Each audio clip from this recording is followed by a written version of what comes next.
je voudrais donc m'adresser à tous les Béninois, à tous les employeurs privés du Bénin, leur dire qu'il est nécessaire que leurs travailleurs également aient leur part de notre croissance commune.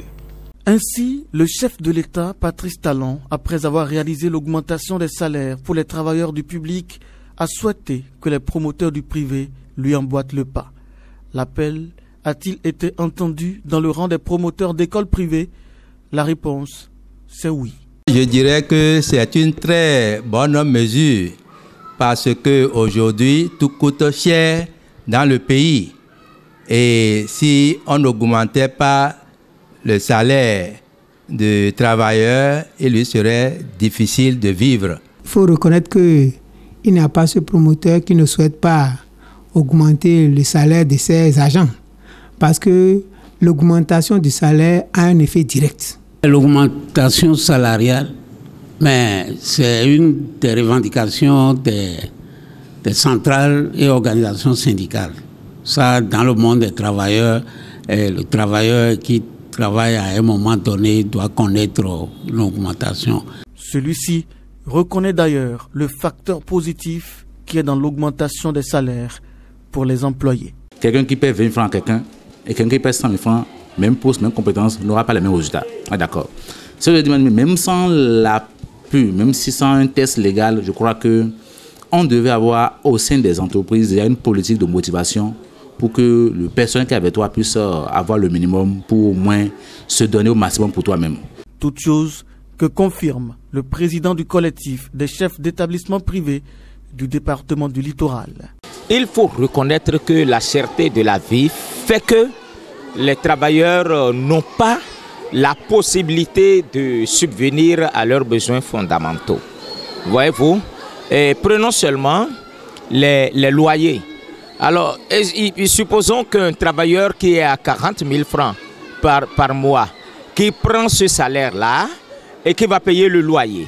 Il va payer le loyer peut-être à 25 000 francs, c'est le minimum aujourd'hui. À 25 000 francs, il lui reste combien? 15 000. Et il va s'entretenir comment? Sa femme, les enfants, sa belle famille, les amis, et bon, disons, tout ce qui entoure l'homme debout. Comment peut-il entretenir avec ce salaire-là, avec la cherté de la vie? Les condiments sont chers, le riz est cher, le maïs local est cher, et tout est cher. Donc vous voyez que tous les mois, les travailleurs se trouvent dans l'obligation, donc quand bien même ils prennent leur salaire à temps, ils se trouvent toujours dans l'obligation d'aller s'endetter. L'augmentation des salaires est donc indiscutablement une option à appliquer dans tous les secteurs publics comme privés.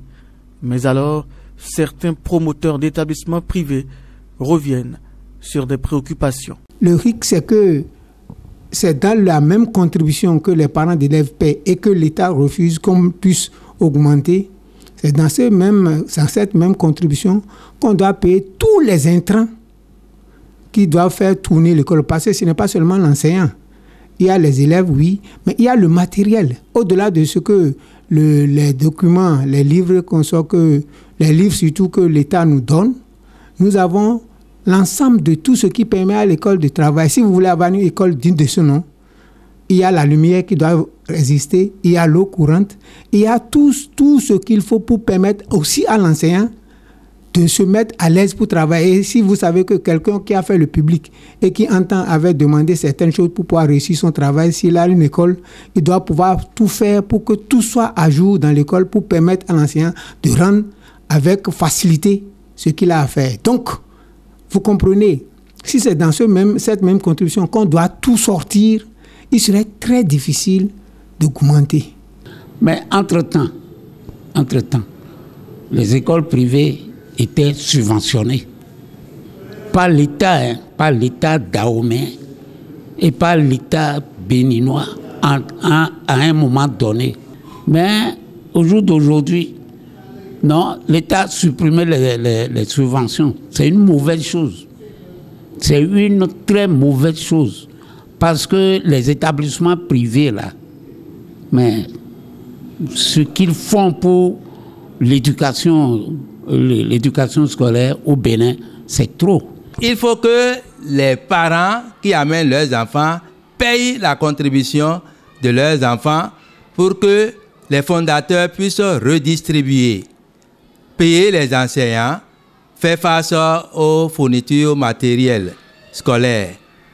Mais déjà que les contributions ne sont pas payées comme cela se doit, nous avons même des difficultés pour payer d'abord à la fin de chaque mois nos enseignants. Et si on ne trouve pas ce qu'on veut manger aujourd'hui, tu vas dire que tu vas chercher encore à augmenter.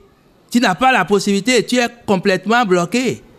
Les parents aussi qui veulent payer la contribution pour leurs enfants, ils ont des difficultés. Et ils viennent se lamenter, se plaindre tout le temps. Et ce n'est pas pareil pour tous les états. Moi, je parle de ce que nous sommes en train de vivre. Maintenant, ce qu'il faut demander maintenant à l'autorité, c'est qu'il y ait des mesures d'accompagnement. Mais je peux vous assurer que depuis 2016, moi, je m'attends déjà à une augmentation. Pourquoi? Parce que au niveau des indices de masse, les agrégats de notre pays, il y a eu une augmentation par rapport aux dépenses. C'est-à-dire les impôts sont de plus en plus chers.